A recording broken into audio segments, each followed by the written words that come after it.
Ni hafla iliyofanyika katika uwanja wa shule ya Nyamechea, wadi ya Ibeno, kaunti ya Kisii.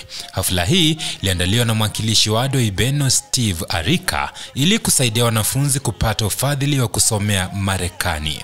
Wilfred Mwiti ambaye ni meneja wa Kenya Airlift Program alizungumza na kutoa mawaidha jinsi ya kupata ufadhili huu ili kuwasaidia wanafunzi ambao wangetamani kusomea Marekani ila wanatoka katika familia za uchochole. Offices in Kenya, in Nairobi, Muthaiga Square, room 313, and also Meru, Royal Business Park, 4th floor. So the program, as many maybe you have come across to know, has been taking students to the US to do their masters in different fields, especially in areas related to IT and business. But it doesn't mean that we only take students coming from business and IT related backgrounds. We have other courses in the program which actually accommodate students from across the border. So the essence of our program is to ensure that students are able to take advantage of the opportunities that the US has to offer, and also after their masters they are able to transition to the job market in the US, because that's the big question that actually many students find themselves into after their studies. Like, where are we going after school? So as a program we have resolved that in the sense that we try to get them into well-paying jobs in corporate America after they are done with their studies.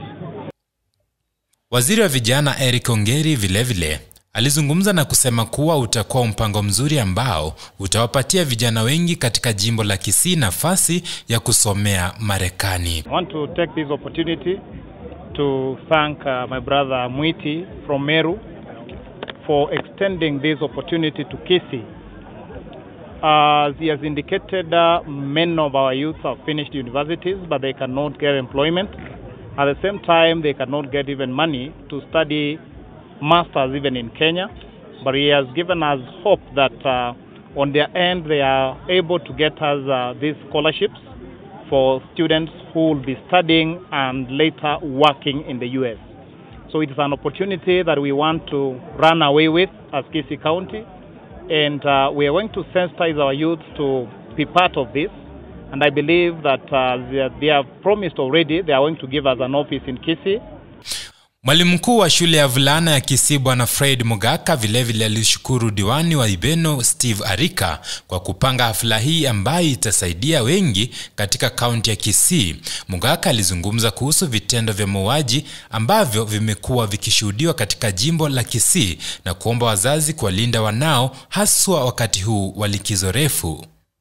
Allow me, on behalf of residents of Ibeno ward where I come from, extend my appreciation to the area member of our county assembly, Honorable Steve Arika, for inviting our brother from Meru to come and sensitize our people of the opportunities are out there, especially ones they have done with their first degree.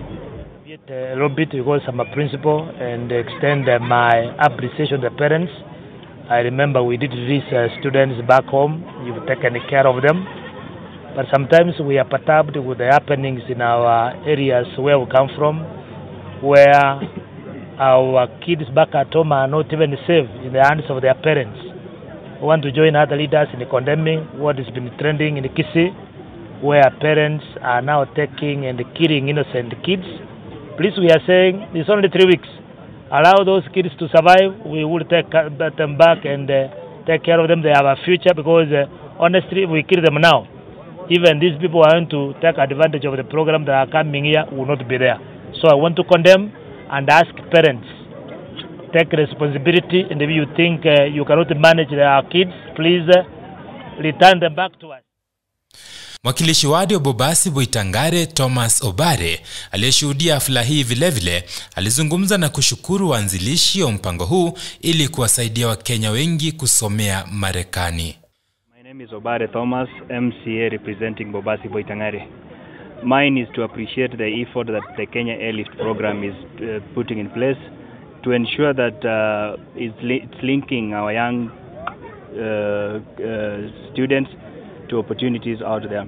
We are in a global village, and these opportunities that are being presented by the Kenya Airlift program will go in a long way in ensuring that Kisii and Kenya at large benefits from this program. I take this opportunity very sincerely to thank the initiators of this program for the effort they are doing.